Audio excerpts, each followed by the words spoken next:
Walk through Biltmore today, and your guide will tell you about the 250 rooms, the $6 million construction cost, the European craftsmen, the Vanderbilt vision, the architectural genius. What they won't tell you about are the workers who died building it. They won't mention the families displaced when George Vanderbilt bought 125,000 acres of North Carolina mountains. They won't discuss the opening day disasters that nearly humiliated the wealthiest family in America. They won't explain how close Biltmore came to being seized by the government after George's suspicious death at 51. The tour presents a fairy tale. Brilliant, scholarly George Vanderbilt creates a masterpiece in the wilderness. His devoted widow Edith heroically preserves it. Today, it stands as America's greatest architectural achievement, still family-owned, still magnificent. That story is true, but it's not the whole truth. Behind Biltmore's beauty is a darker history. Construction deaths rarely discussed. Labor disputes that threatened to shut down the estate. A hunting accident that nearly bankrupted the Vanderbilts through lawsuits. George's death under circumstances that sparked conspiracy theories. Edith's brutal legal war with the IRS that almost cost her everything. And today? The financial reality behind the family-owned mansion that nobody wants to acknowledge. Because Biltmore isn't really a home anymore. It's a carefully managed business empire that must generate millions annually just to survive. The fairy tale ending has a price tag most people never see. This isn't a story about how amazing Biltmore is. You already know it's amazing. This is about what it costs to build, what it costs to maintain, and what it costs today, in dollars, in lives, in compromises that transform a private palace into a public spectacle. Before we go inside the parts of Biltmore's history they don't put on the tour, and if you enjoy these investigations into the real stories behind America's grandest estates, please subscribe and hit the like button. Now, let's start where Biltmore's story really begins, not with George's vision. With fire, death, and a tragedy that taught the Vanderbilts that wealth couldn't protect them from disaster. The accident that started everything. August 25th, 1892. Newport, Rhode Island, 3 a.m.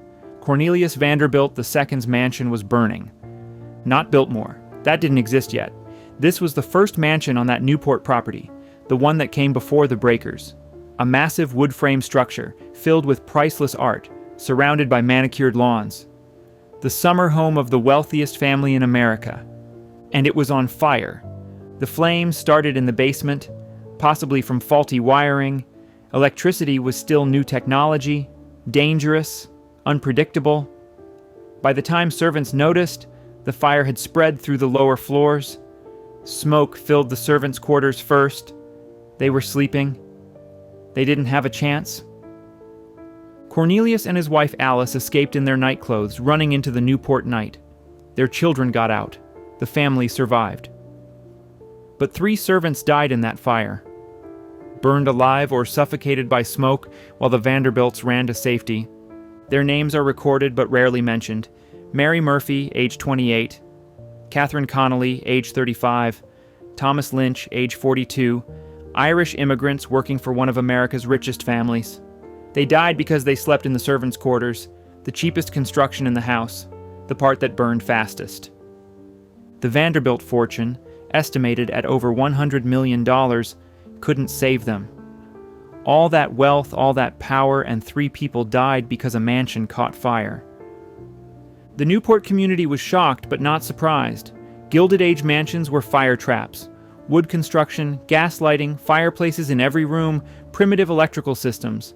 The wealthy built bigger and more elaborate, but they didn't build safer. Fashion trumped function. Beauty trumped survival. Cornelius was devastated, not just by the deaths, though that haunted him, but by his own vulnerability. He'd thought his wealth made him invincible. The fire proved otherwise.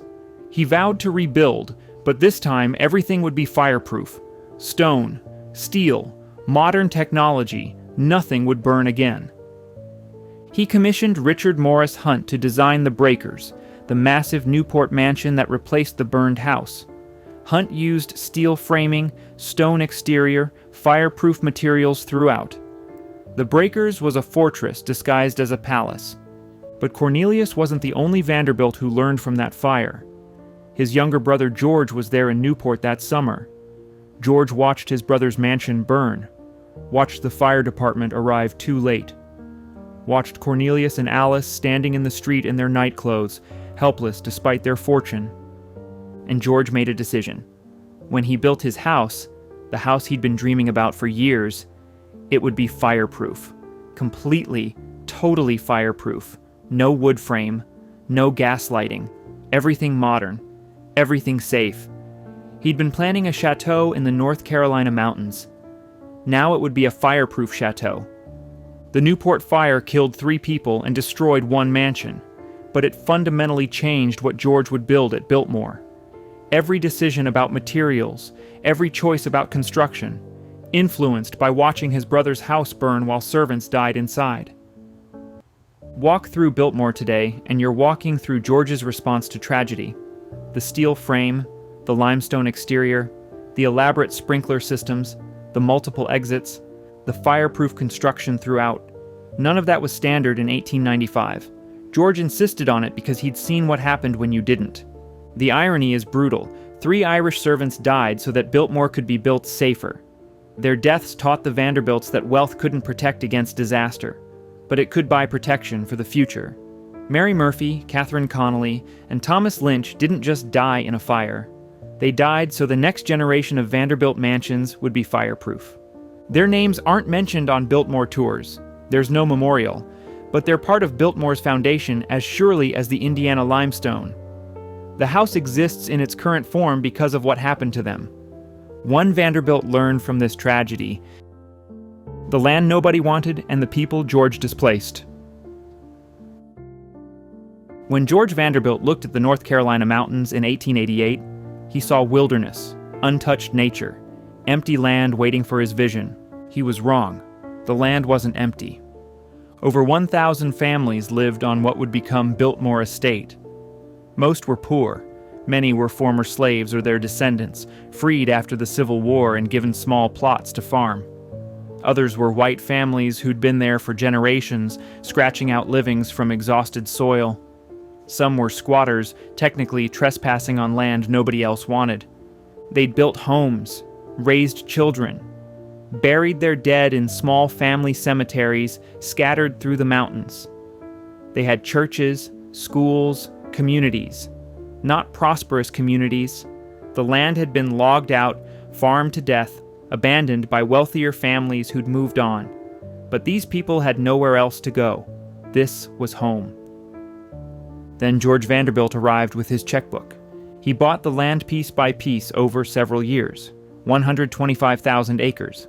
That's nearly 200 square miles. Entire communities purchased and cleared. George's agents negotiated with each family individually.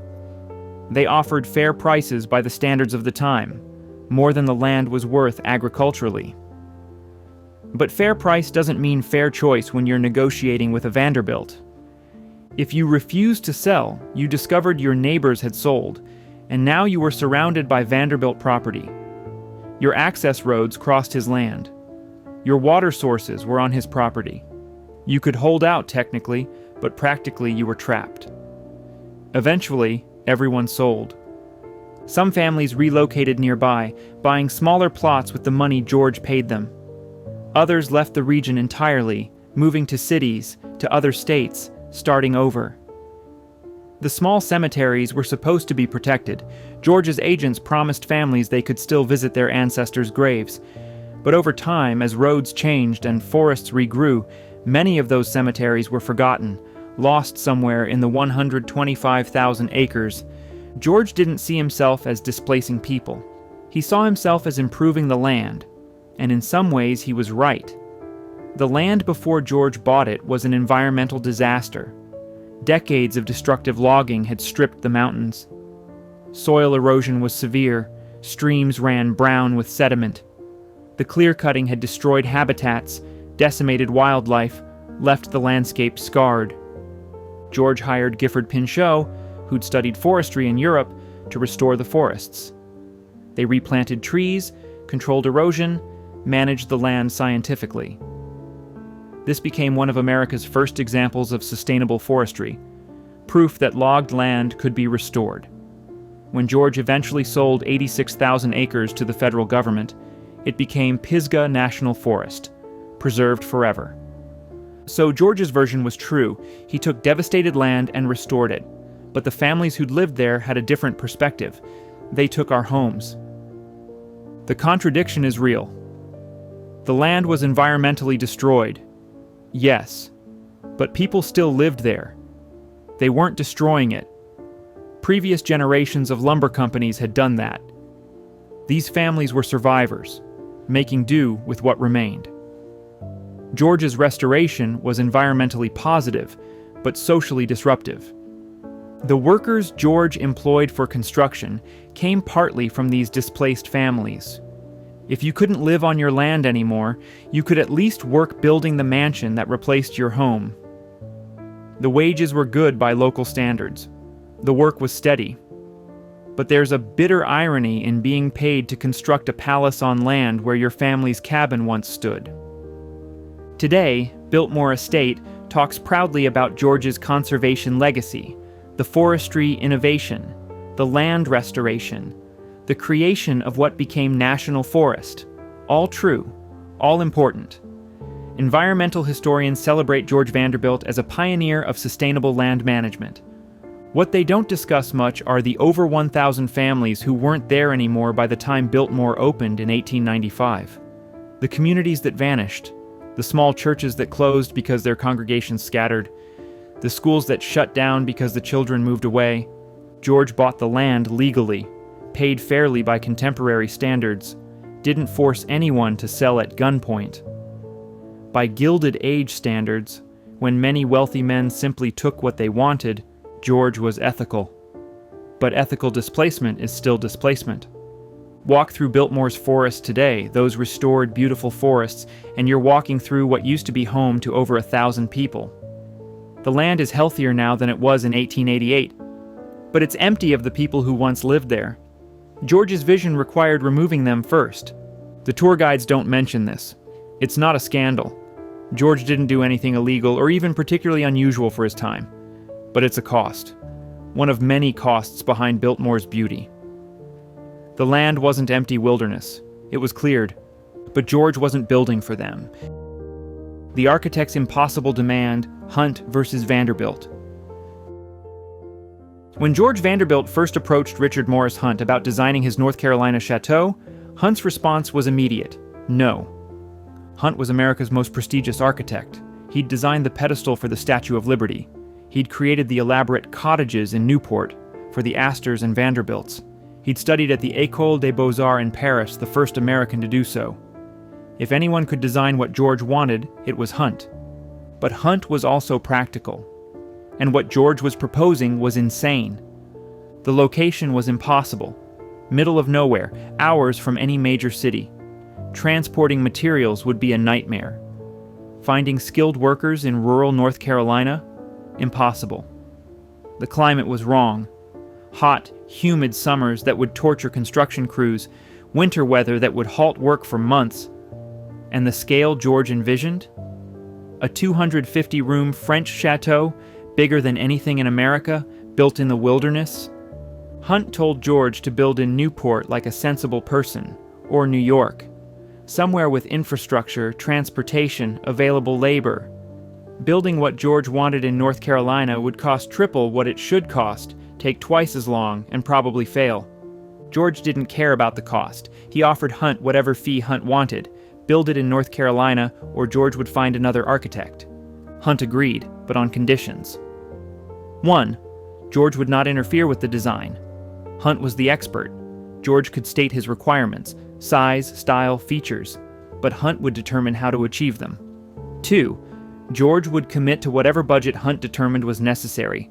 No cutting corners, no value engineering. If Hunt said a particular stone or technique was required, George would pay for it. 3. Hunt got final approval on all contractors and craftsmen. No hiring based on who was cheapest or most convenient. George agreed to everything. He wanted perfection, and Hunt was the only architect capable of delivering it. But the relationship was always tense. two perfectionists collaborating on an impossible project, friction was inevitable. Hunt's genius was adapting French Renaissance architecture to American reality.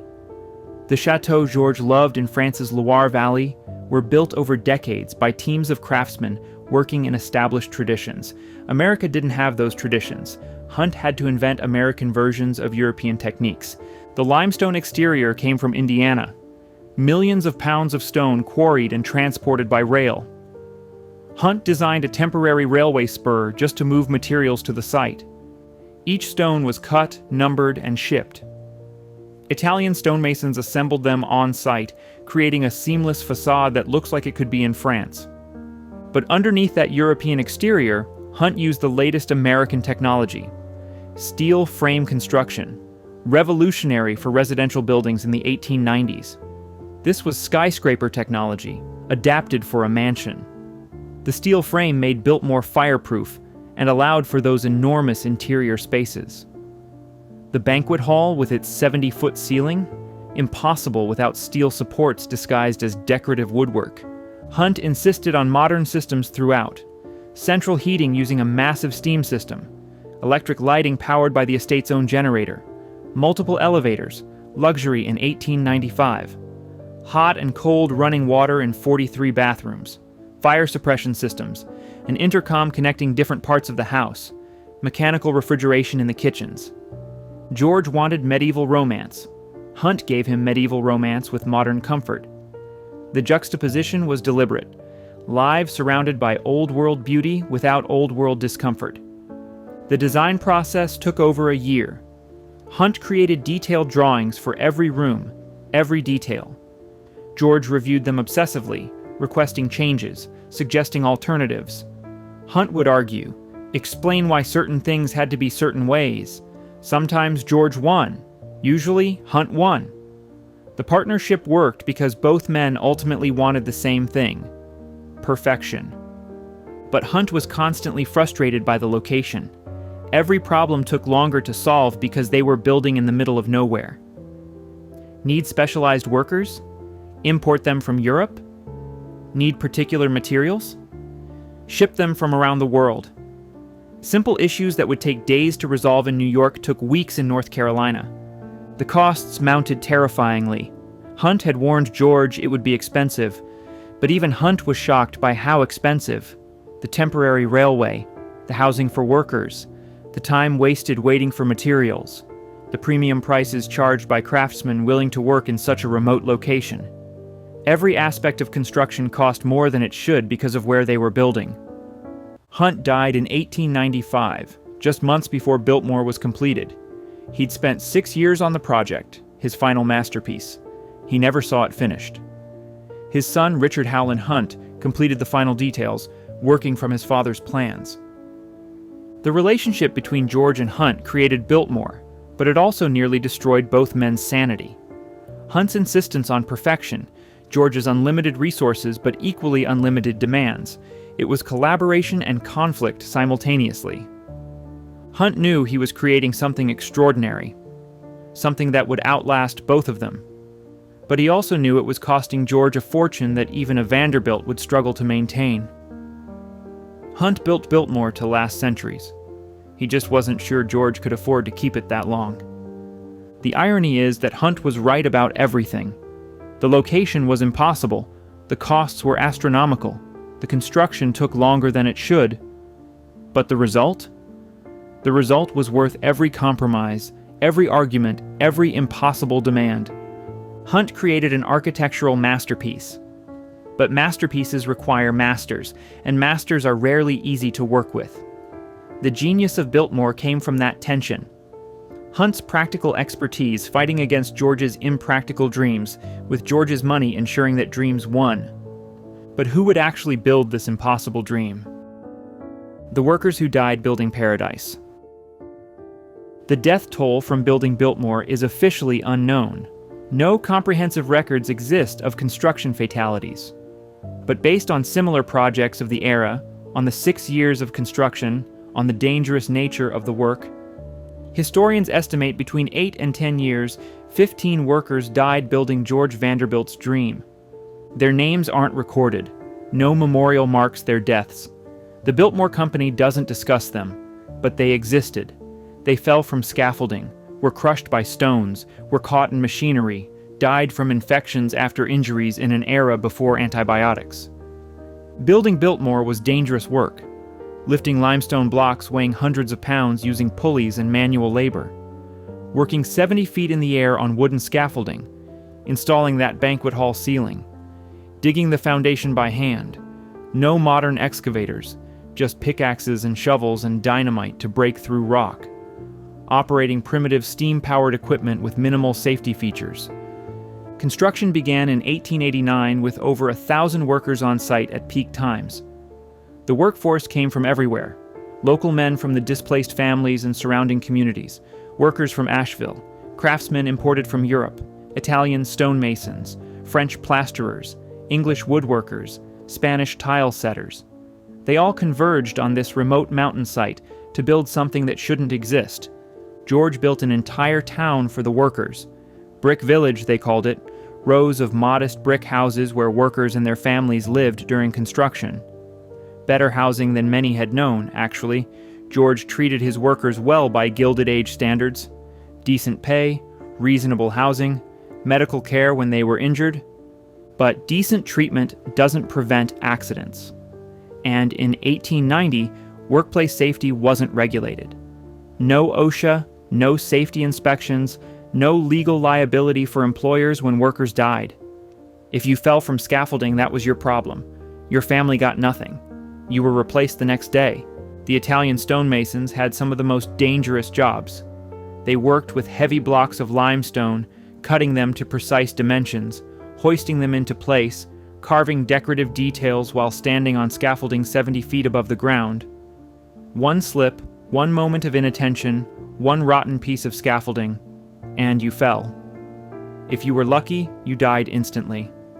If not, you died slowly from internal injuries while the estate doctor tried to save you with 1890 medical knowledge. The foundation work killed people. Digging through rock in the North Carolina heat, using dynamite to blast through resistant sections. Explosions went wrong. Men were buried in cave-ins. Heat stroke killed workers in summer. Hypothermia killed them in winter when work continued despite freezing temperatures because George was impatient. The steel frame construction, revolutionary and dangerous. Massive steel beams had to be lifted and positioned with precision. This was before modern cranes. Everything was done with pulleys, rope, human muscle, and hope. One beam slipping from its rigging could kill everyone below. The electrical work was particularly hazardous. Electricity was still new technology, poorly understood, inconsistently implemented. The generator that would power Biltmore was being built on site, an experimental system providing electricity to a house this size. Electrocutions happened. Fires started from faulty wiring and had to be extinguished before they destroyed months of work. George built a small hospital on the estate specifically to handle construction injuries. That tells you something about the injury rate. A wealthy man building a pleasure palace found it necessary to have a dedicated medical facility because so many workers were getting hurt. The hospital was staffed by a full-time doctor and nurses. It treated everything from minor cuts to fatal injuries. Most workers who died were buried locally. Some families took their bodies home, wherever home was. Others were buried in small cemeteries near the construction site. These graves still exist, scattered around what's now Biltmore Estate, unmarked and forgotten. No one tracks them. No tours visit them. The workers are as invisible in death as they were in life. The European craftsmen who came to work on Biltmore often stayed in America after construction ended. They'd been brought over for their specialized skills, and those skills were valuable. But some never left because they died during construction. An Italian stonemason killed in a fall was buried in North Carolina, thousands of miles from his family in Italy. He'd come for work and wages. He found a grave instead. The working conditions would be illegal today. 12-hour days, 6 days a week, no safety equipment, no harnesses for working at height, no hard hats, no safety glasses. You worked in whatever clothes you owned, with whatever tools were provided, and if you got hurt, you dealt with it or died. George wasn't particularly cruel by Gilded Age standards. Other wealthy men building grand estates had worse safety records. But the gap between George's comfort and his workers' danger was vast. George spent $6 million creating beauty. Some workers died creating it. Their families received nothing but their final wages and condolences. The craftsmen who survived left their marks on Biltmore: the carved limestone details, the elaborate plasterwork, the inlaid floors. This wasn't mass-produced construction. Every detail was handcrafted by someone who'd spent years learning their trade. Some of those craftsmen signed their work, tiny initials carved into obscure corners, marks of pride that tourists never notice. But the workers who died left marks too. The foundation dug by hand, the stone walls they positioned, the framework they erected. They're literally part of Biltmore's structure. The building stands on their labor and, in some cases, over their graves. Today, Biltmore employs around 2,000 people. They work in safety-regulated environments. They have health insurance. If someone dies on the job, there are investigations, lawsuits, compensation. The difference between then and now is stark. But walk through Biltmore and think about the workers who built it. Not just the famous architects and the wealthy owner. The nameless men who actually lifted the stones, carved the details, risked their lives to create someone else's vision. Some of them died doing it. Their names aren't in the history books, but their work still stands. The night everything went wrong, opening day disasters. Christmas Eve, 1895. Biltmore House was finally ready. George had invited family and close friends to be the first guests in his completed chateau. Everything was prepared, everything was perfect, nothing could go wrong, everything went wrong. The heating system failed first. North Carolina winters aren't brutal, but late December can be cold, especially in the mountains. The massive steam heating system, state-of-the-art technology, Hunt's pride, developed leaks in multiple locations. Pipes burst, steam escaped. Entire wings of the house were freezing while the boiler room overheated dangerously. George's engineers worked frantically on Christmas Eve, trying to patch leaks, regulate pressure, keep the system functional. They succeeded partly. Some rooms were warm, others were freezing. Guests huddled near the few working fireplaces, wearing coats indoors, pretending everything was fine. Then the plumbing problem started. 43 bathrooms, all with hot and cold running water, except the water wasn't running, or it was running too much. Pipes had been improperly installed or hadn't been tested under full pressure. Some bathrooms had no water. Others had water that wouldn't stop. One bathroom flooded, water seeping through to the room below, damaging plasterwork and requiring frantic cleanup. The electricity was intermittent. The generator worked mostly, but the wiring throughout the house wasn't properly connected. Lights would work in one room, but not the next. Some circuits were overloaded and kept shutting down. Others sparked alarmingly, creating fire risks in a house George had obsessively built to be fireproof. The elevators, multiple elevators, cutting-edge technology, were unreliable. One got stuck between floors with a guest inside. It took 30 minutes to manually crank it to the next floor and free them. After that, guests used the stairs, which defeated the purpose of having elevators. In the kitchens, chaos reigned. 3 kitchens designed to prepare elaborate meals for dozens of guests should have been more than adequate. But the new staff, many hired just weeks before, didn't know the systems. The mechanical refrigeration worked intermittently. The gas stoves had pressure issues. The new cooks were learning on the job while trying to prepare Christmas dinner for the Vanderbilts and their guests. The first dinner served at Biltmore was supposed to be a triumph. Multiple courses, each perfectly executed, served in that magnificent banquet hall. Instead, it was a disaster. Courses came late. Some dishes were cold. Others were overcooked. The wine was wrong. They'd brought up bottles from the cellar, but in the confusion, expensive vintages got mixed with cheap ones. Someone served a $50 bottle of Bordeaux with the fish course and house wine with the beef. George was mortified. He'd spent 6 years and $6 million creating perfection, and on the first night, with his family watching, everything was failing. His mother Maria was there, one of her last visits before her death the following year, and she was freezing in her bedroom, wrapped in blankets, wondering why her brilliant son's house didn't work. The servants were overwhelmed. They'd been hired rapidly to staff the enormous house, but they weren't properly trained. The 80-person household staff hadn't worked together before. They didn't know the house layout. Even with training, a 250-room house is confusing. They got lost trying to find rooms. They used the wrong staircases. They forgot which guest was in which bedroom. Edith Dresser, not yet George's wife, but visiting as a guest, watched the chaos and took charge. She'd been trained in running grand houses. She understood what needed to happen. Quietly, efficiently, she began organizing. She assigned servants to specific tasks. She helped redirect the kitchen staff. She calmed panicking workers. George was brilliant at vision but terrible at crisis management. Edith was brilliant at crisis management. The Christmas morning breakfast went better. Edith's intervention had helped, but problems continued throughout the holiday season. The heating remained unreliable. The plumbing had ongoing issues. The electricity would work for hours, then fail. Guests were gracious publicly. You don't insult your host, especially when he's a Vanderbilt. But privately they talked. Word spread through New York society. Biltmore was beautiful, but didn't work. George was devastated. He'd wanted Biltmore to be flawless. Instead, his first guests experienced a construction site disguised as a completed house. The gap between his vision and the reality of that first Christmas was humiliating. The problems weren't surprising to anyone who understood construction. You don't build the largest house in America using cutting-edge technology in a remote location and expect everything to work perfectly immediately. Systems need testing. Staff needs training.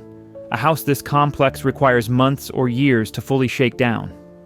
But George had rushed. He'd promised Biltmore would be ready for Christmas 1895. His perfectionism had actually caused the problems. Insisting on completion by a specific date meant systems were installed but not thoroughly tested. It would have been smarter to delay the opening until spring, when everything could be properly debugged. But George's pride wouldn't allow delay. Over the following months, engineers fixed the heating system. Plumbers repaired the bathrooms. Electricians stabilized the power. The kitchen staff learned their roles. The servants figured out the house. By spring of 1896, Biltmore actually worked as designed. But that first Christmas remained a painful memory. George had imagined a perfect debut. Instead, he got a disaster that taught him humility. Even unlimited money couldn't force perfection on a schedule. Even genius architects and skilled workers couldn't anticipate every problem. The story of that opening night is rarely told. Biltmore's official history jumps from construction to successful operation, skipping the messy reality of things not working. But that messy reality is important. It humanizes George, showing that even he could fail. It demonstrates that Biltmore's eventual success came from learning, adaptation, perseverance, not from everything being perfect from day one. Once the house worked, the real challenges began, inside the servants' revolt of 1898. By 1898, Biltmore had been operational for 3 years. The systems worked. The staff was trained. George had settled into a rhythm of entertaining, managing the estate, pursuing his scholarly interests. Everything should have been smooth. Then the servants threatened to quit. All of them. Simultaneously. The problem had been building for months. Biltmore required 80 full-time servants at peak operation. That's a small army of people whose lives revolved around maintaining one family's comfort. And within that army, tensions had been growing. The pay was good by local standards. George paid better than other wealthy families, actually. But better than terrible is still not great. A housemaid at Biltmore in 1898 made about $15 per month plus room and board. That's roughly $500 today. Per month. For 12-hour days, 6 days a week, physically exhausting work. The upper servants, the butler, the housekeeper, the head chef, made more. Maybe $30 or $40 monthly. They also had significantly better living quarters and more autonomy.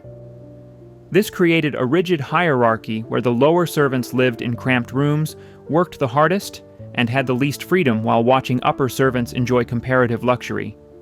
The breaking point came over time off. Servants were supposed to get Sunday afternoons free, about 4 hours per week, but in practice that rarely happened. If guests were visiting, servants worked 7 days. If a big event was planned, days off were canceled.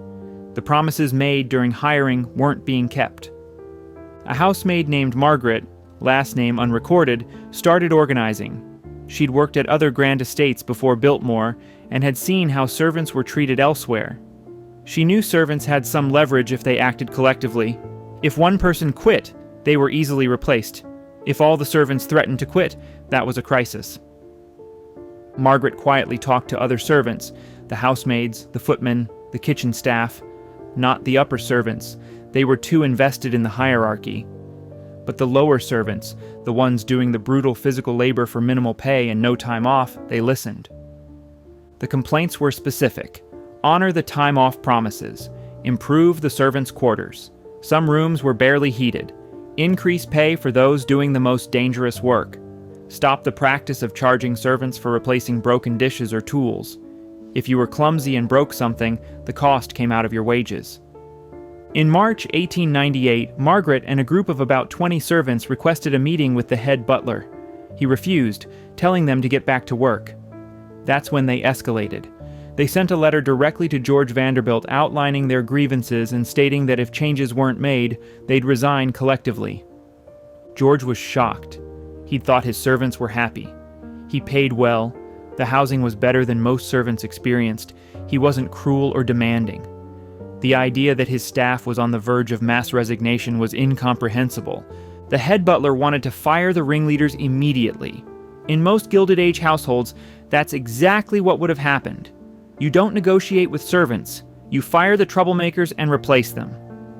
But George hesitated. Training new servants took months. Replacing 20 at once would be a catastrophe.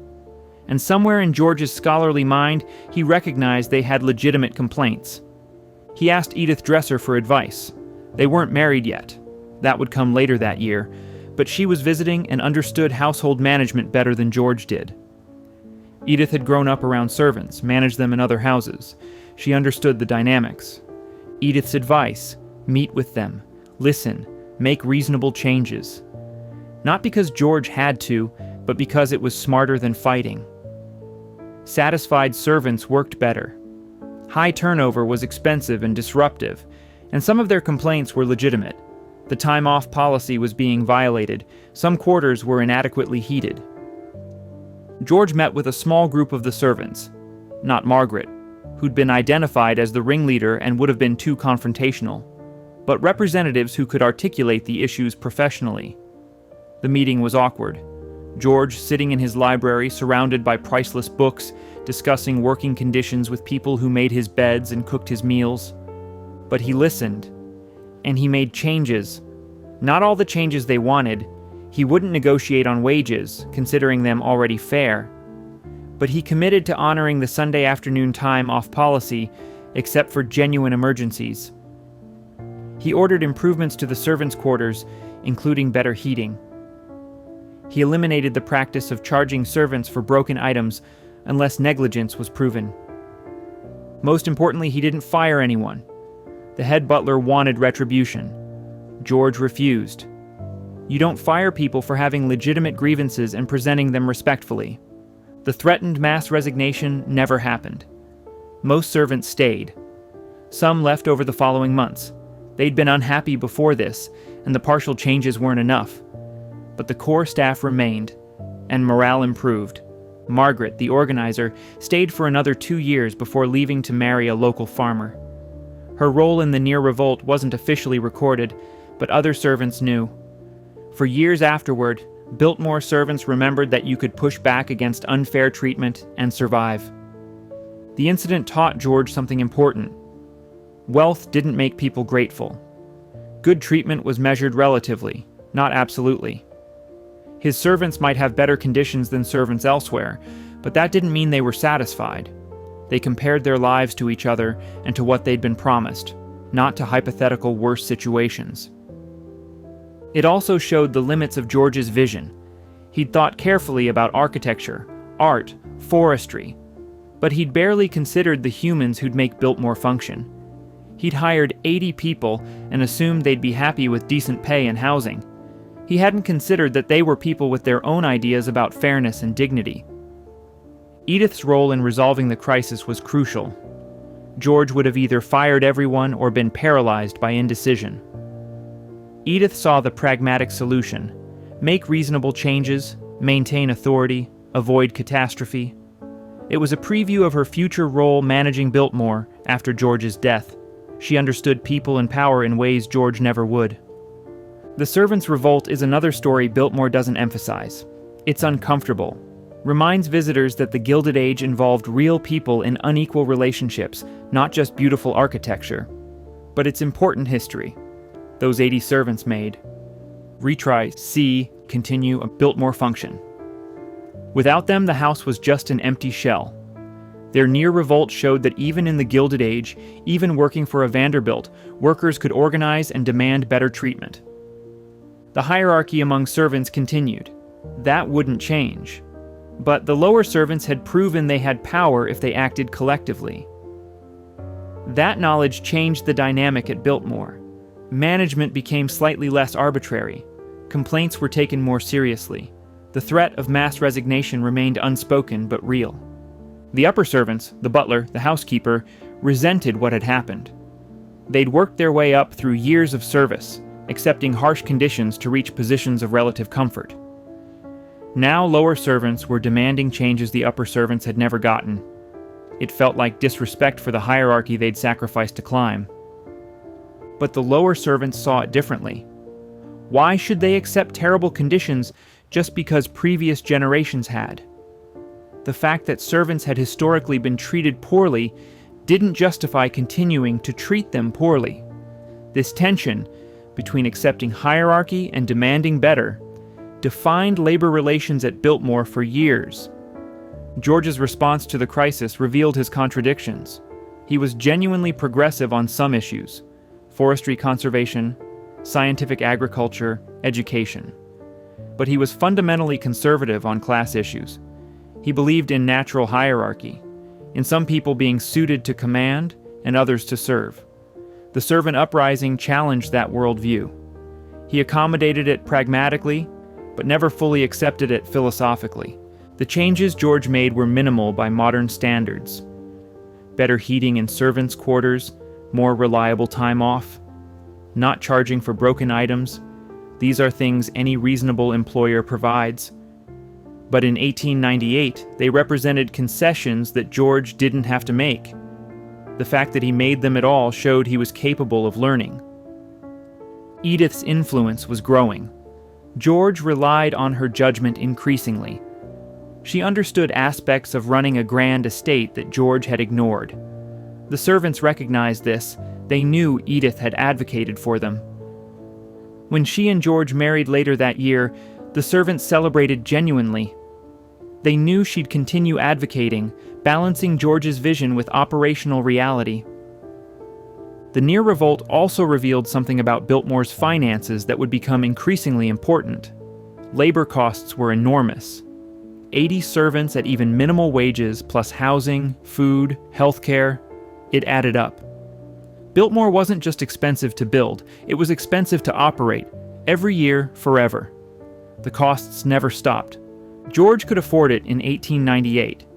The Vanderbilt fortune seemed limitless. But his willingness to improve servants' quarters and conditions, while admirable, added to operational costs. Every improvement, every concession, every upgrade made Biltmore slightly more expensive to maintain. Those costs would eventually contribute to the financial pressures that nearly destroyed the estate. But servants weren't George's only problem. The hunting accident that nearly killed everything. October 1902, a hunting party on Biltmore Estate.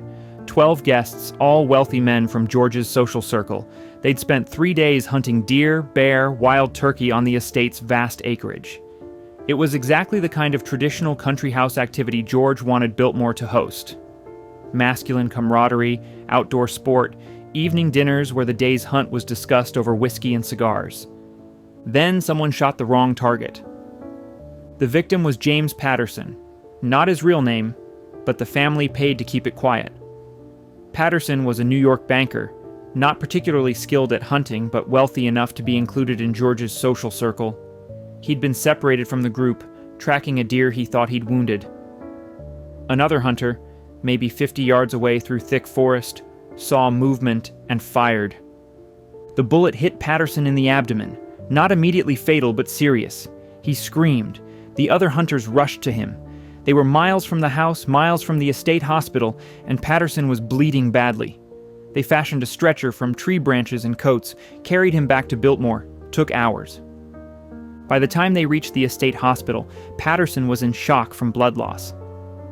The estate doctor, skilled for his era, but this was 1902, operated immediately. No antibiotics.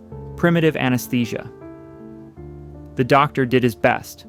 Patterson survived the surgery but developed infection. He lingered for 6 days before dying in excruciating pain. George was devastated. A guest had died on his estate. Not from natural causes, but from a hunting accident that wouldn't have happened if George hadn't organized the party. The guilt was crushing. But the legal implications were worse. Patterson's family sued. Not for negligence, hunting accidents happened. Everyone understood the risks. But they sued for wrongful death, arguing that Biltmore's hunting operations weren't properly supervised.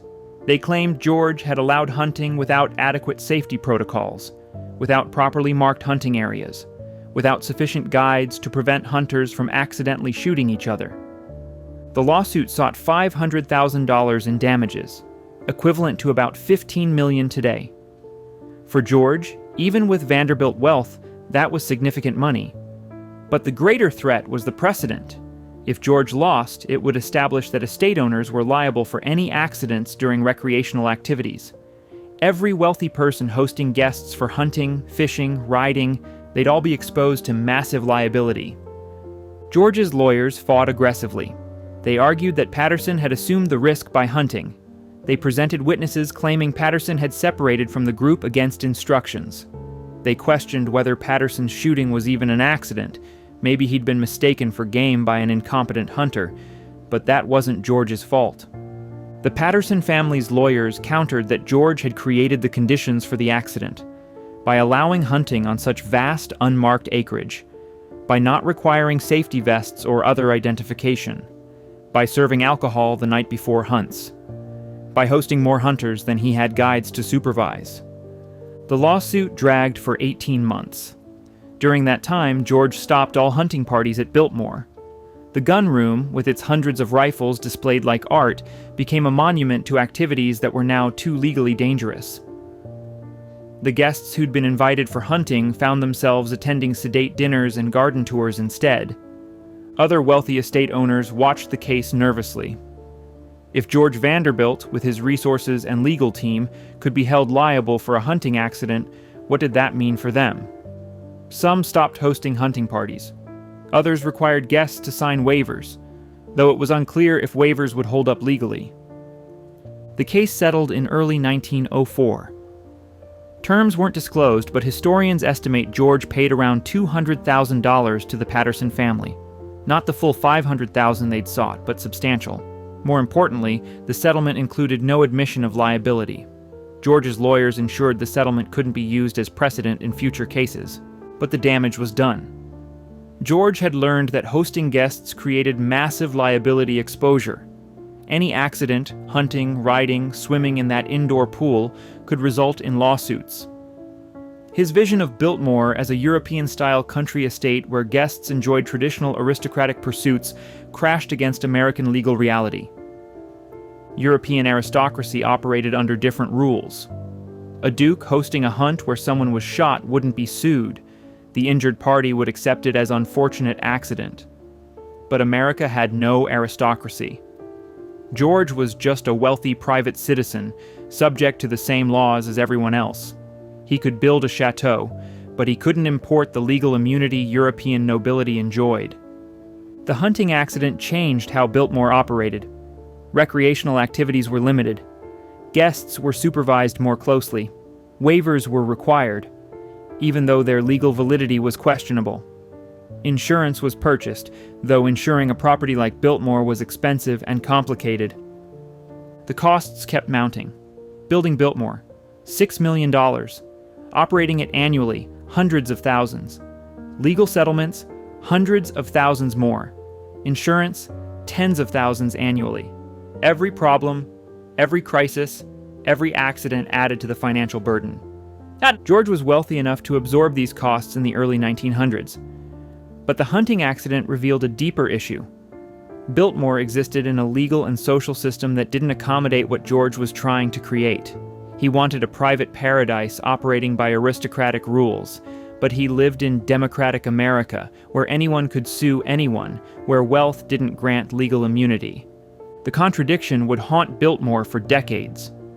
You couldn't maintain a Gilded Age estate in 20th century America without constantly adapting to legal, social, and economic realities the estate's design never anticipated. George built Biltmore for an era that was already ending when construction began.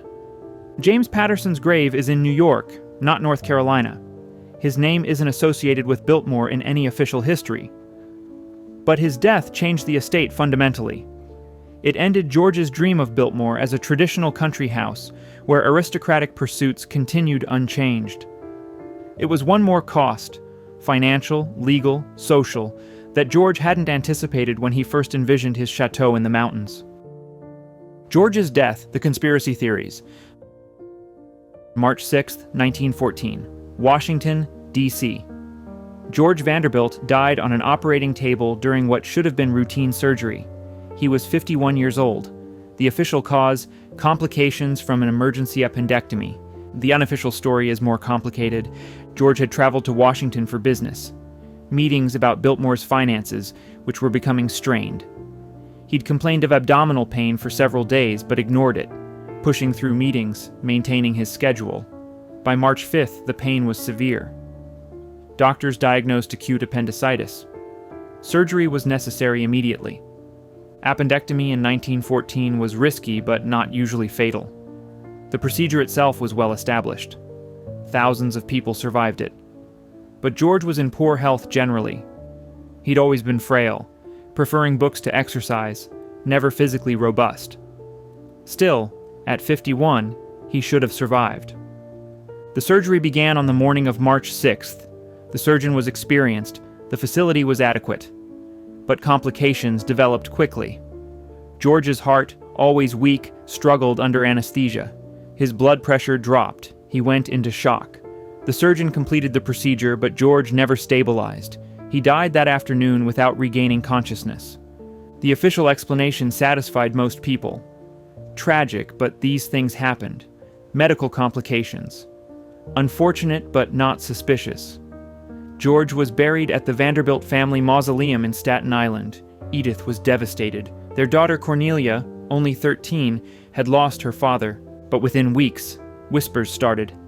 Questions that seemed reasonable if you were inclined to conspiracy theories, ridiculous if you weren't. Why had George traveled to Washington for business meetings when he was obviously ill? Why not postpone? Unless the meetings were urgent, so urgent he couldn't delay despite severe pain. What business could be that critical? The timing was suspicious. World War I would begin in Europe 4 months later. George had extensive European connections, years living there, investments, relationships with European nobility. Some conspiracy theorists suggested George was involved in pre-war financial maneuvering, positioning Vanderbilt money before war disrupted European markets. Others noted that Biltmore's finances were deteriorating. The estate was operating at a loss, consuming money faster than George's inheritance generated it. George had been considering selling land, reducing operations, making changes that would have been personally humiliating. What if the financial pressure was worse than anyone knew? What if George was facing bankruptcy? A convenient death would spare him that humiliation. The darkest theory, medical malpractice or even intentional harm. George was wealthy, powerful, connected. He might have had enemies. Someone in that operating room might have wanted him dead. An anesthesia mistake would be impossible to prove. The surgeon could claim complications, and who could challenge him? These theories were never proven. No evidence supported them beyond coincidental timing and suspicious circumstances.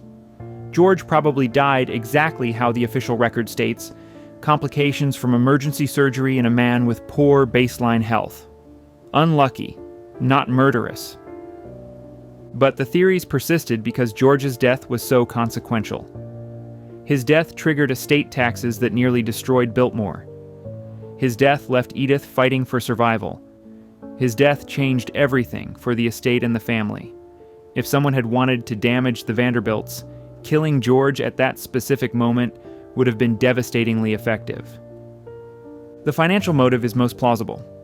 George's estate was valued at approximately $15 million, substantial but not enormous by Vanderbilt standards. His annual expenses approached $1 million. The math didn't work long term. Biltmore alone cost perhaps $500,000 annually to operate. George's income from investments was maybe $800,000. He was slowly going broke.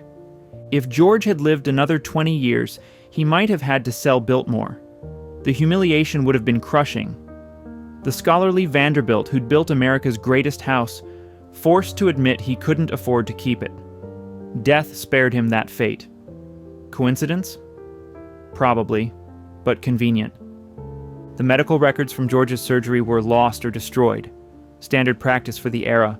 Medical records weren't carefully preserved in 1914.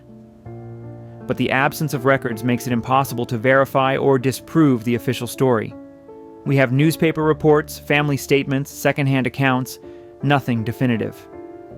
Edith never publicly questioned the circumstances of George's death.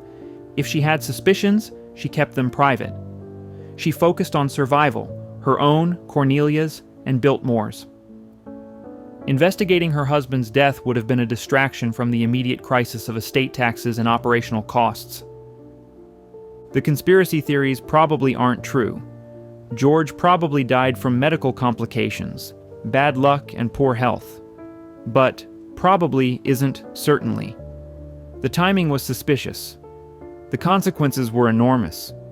And the lack of evidence makes it impossible to definitively settle the question. What we know for certain, George's death changed everything. He'd built Biltmore as a legacy. He barely got to enjoy it. He lived in the house only about 16 years after its completion. His daughter was 13 when he died. She grew up with a father who'd created this incredible place, then left her to deal with the consequences. George wanted Biltmore to last for generations. Instead, he died young, leaving Edith to fight battles he'd never anticipated. The dream he'd built became her burden, and that burden nearly crushed her. His death left more than just a widow and child. The IRS nearly took everything, Edith's legal war. When George died in 1914, federal estate taxes were modest. 1% on estates over $50,000, with a maximum rate of 10% on the largest estates. Edith's lawyers estimated she'd owe perhaps $150,000. Painful, but manageable. Then World War I happened. Federal spending exploded. The government needed revenue. Estate taxes were increased dramatically in 1916, increased again in 1917. By 1918, the top rate was 25%, and the IRS decided to reassess George's estate under the new rates. The assessment came in 1919.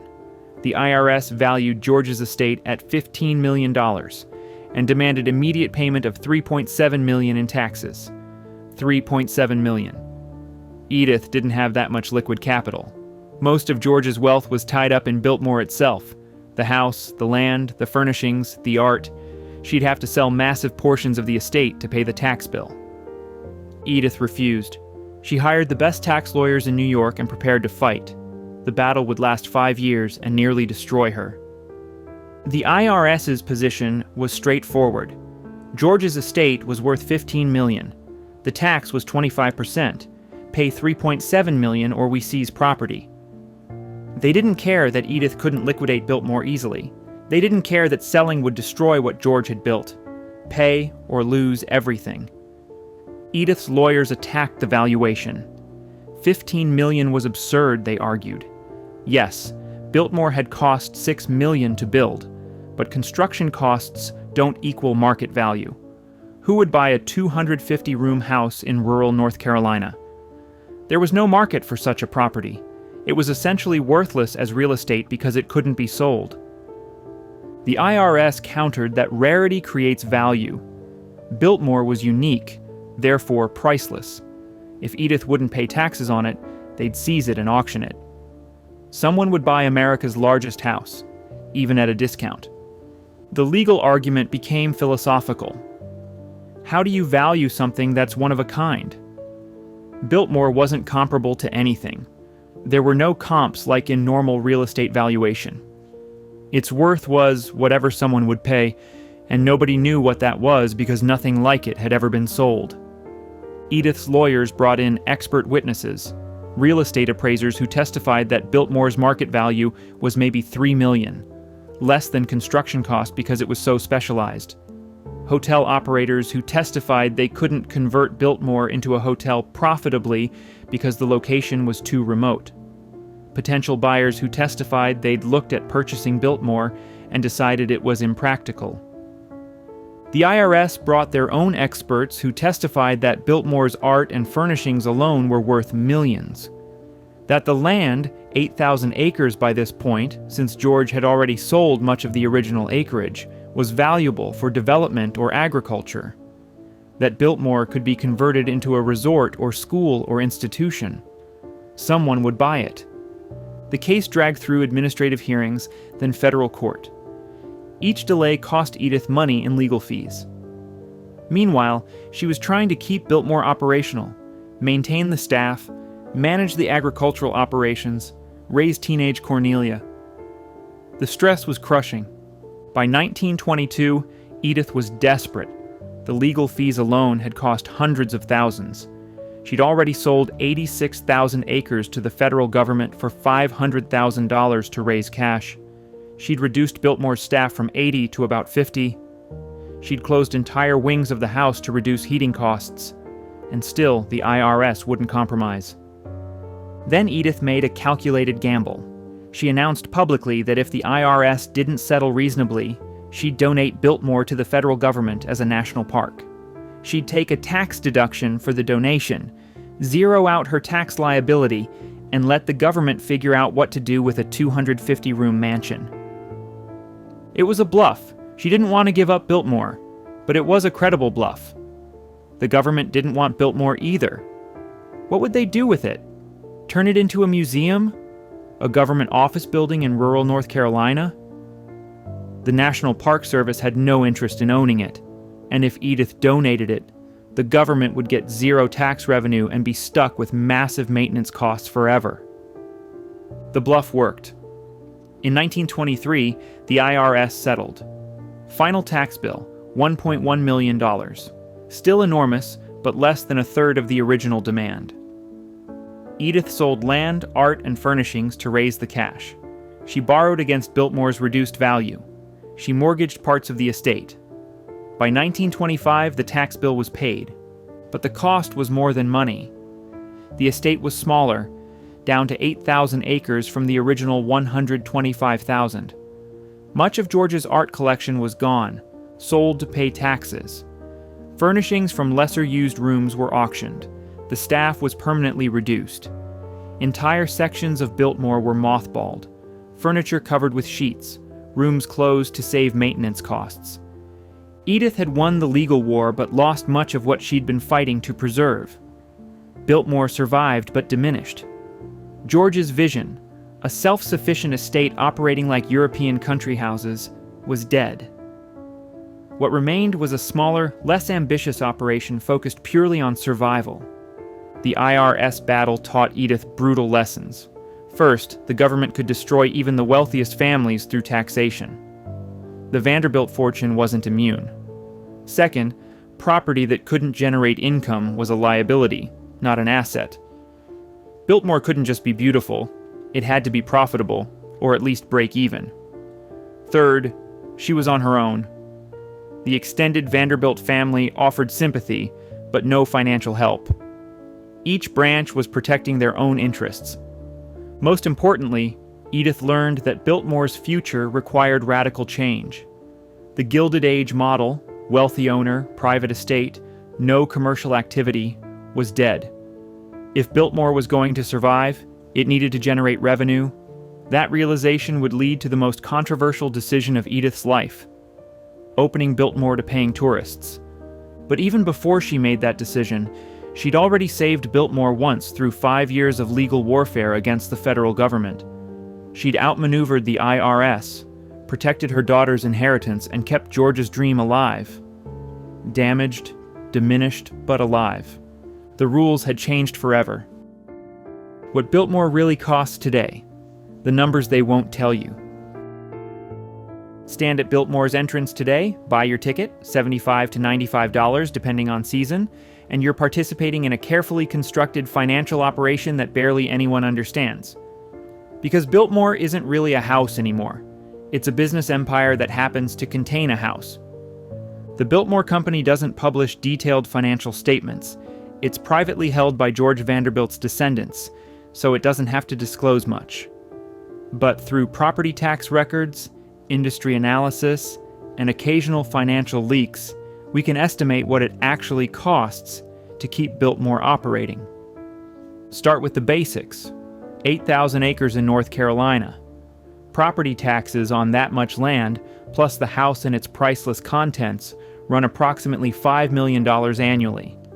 That's just for the right to own it. Before you heat a single room or pay a single employee, the house itself requires a staff of hundreds. Not 80 servants like George employed. Those roles are divided differently now. But approximately 250 people work directly in house maintenance, preservation, and operations. Groundskeepers, electricians, plumbers, HVAC technicians, conservation specialists, security staff. Average pay with benefits, maybe $50,000 per person annually. That's $12.5 million just for core maintenance staff. Then tourism operations. Biltmore attracts over 1 million visitors yearly. Processing that many people requires hundreds more employees. Ticket sales, tour guides, retail workers, restaurant staff, hotel employees, winery workers. Easily another 500 employees at similar average compensation. 25 million more in labor costs. Utilities for a 250-room house, approximately $1 million annually. Heating, cooling, electricity, water. Modern climate control to preserve the art and furnishings costs more than George's original systems, because standards are higher.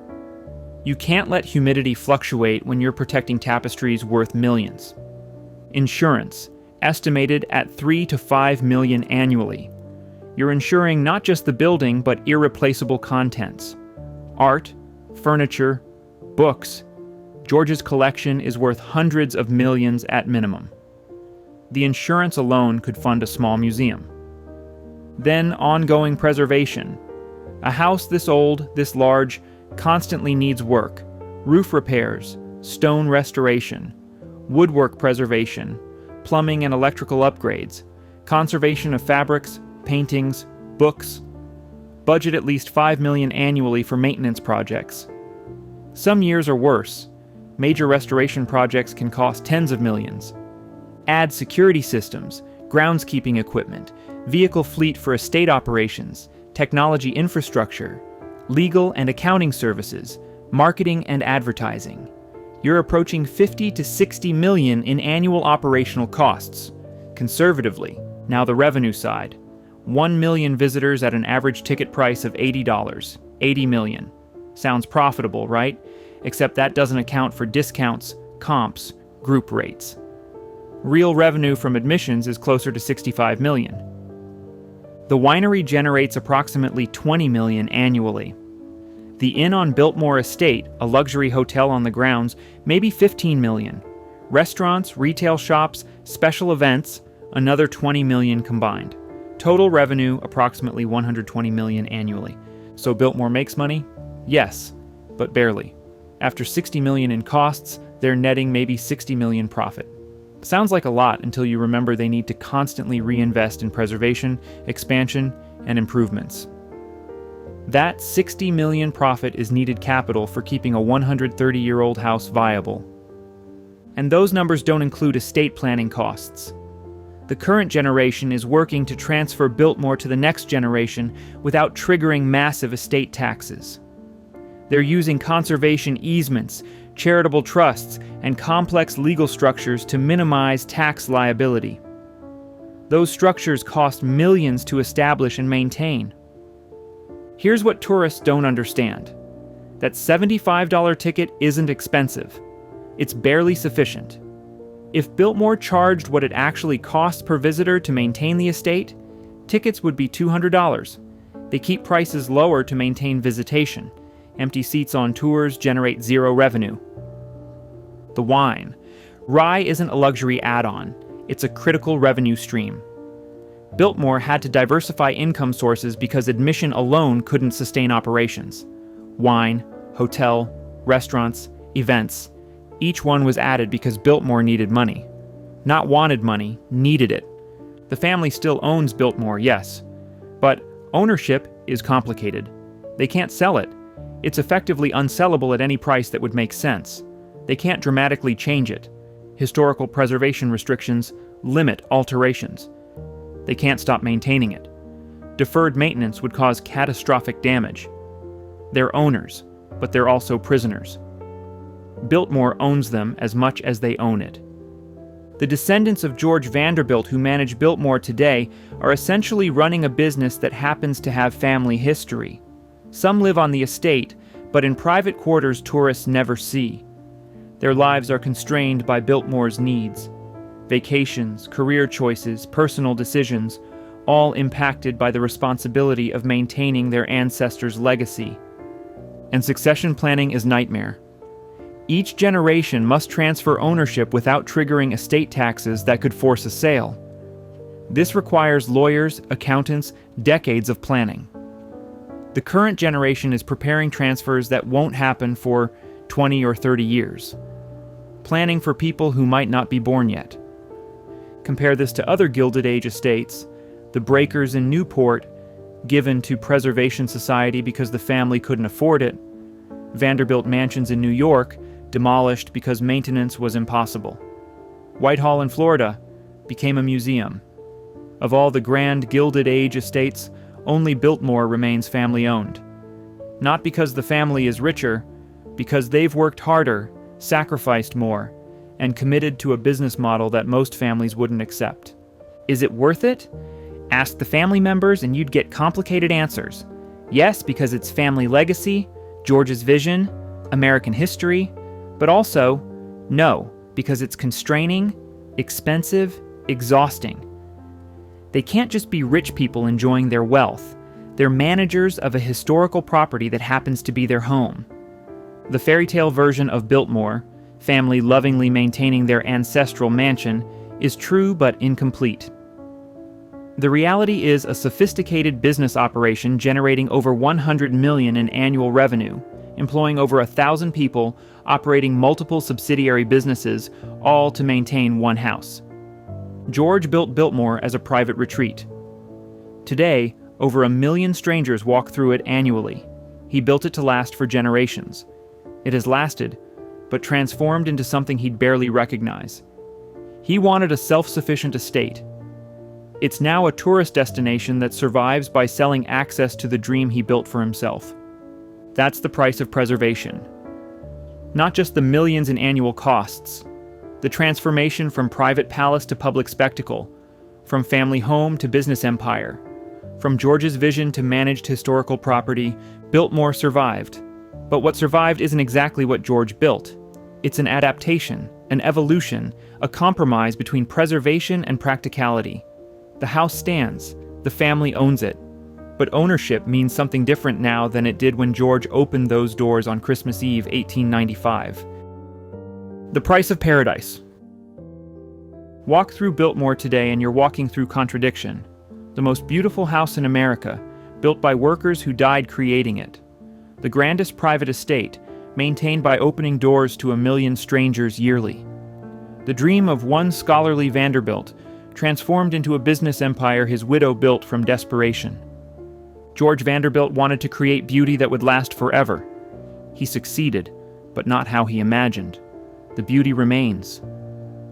But the cost, past, present, future, is higher than he anticipated. The families displaced when he bought the land, the workers who died building his dream, the servants who almost revolted against their treatment, the hunting guest who died on his property, George himself, dead at 51 under circumstances that sparked conspiracy theories, Edith's brutal 5-year war with the IRS, the transformation from private palace to tourist destination. Every stone in Biltmore's walls was purchased at a price beyond money. Every room tourists photograph contains stories darker than the fairy tale version suggests. The success, the survival, required compromises that fundamentally changed what Biltmore is. Does that make it less remarkable? Number. If anything, knowing the true costs makes Biltmore more impressive. Because it survived despite everything. Despite the deaths, the financial crises, the legal battles, the transformations. It survived because people, from George to Edith to the descendants managing it today, chose to fight for it. But survival came at a cost. The displaced families never got their land back. The dead workers never got justice or acknowledgement. The servants who organized got modest improvements but remained servants. George barely enjoyed what he built before dying young. Edith spent decades fighting rather than living. The current generation manages rather than inhabits. The tour guides won't tell you most of this. They'll talk about the architecture, the art, the vision, and they should. Those things are real and important. But they're not the whole story. Behind the beauty is struggle. Behind the grandeur is cost. Behind the fairy tale is reality. Biltmore stands today as proof of what wealth can create, but also what it costs to maintain. It's American ambition and American excess. It's architectural triumph and human tragedy. It's one man's dream that required generations of sacrifice to preserve. George wanted Biltmore to be perfect. Instead, it's human. Flawed, complicated, costly, but still standing, still magnificent, still inspiring everyone who walks through those doors, even if they don't know the full price that was paid to keep them open. If this investigation into the hidden history of America's greatest mansion was valuable to you, please subscribe and like this video. These untold stories matter. Understanding what it really cost and costs to build and maintain beauty helps us appreciate both its value and its true price. Biltmore survived, but remember, it survived because people died, fought, sacrificed, and compromised. The palace in paradise required more than George Vanderbilt's millions. It required human cost we're still calculating today.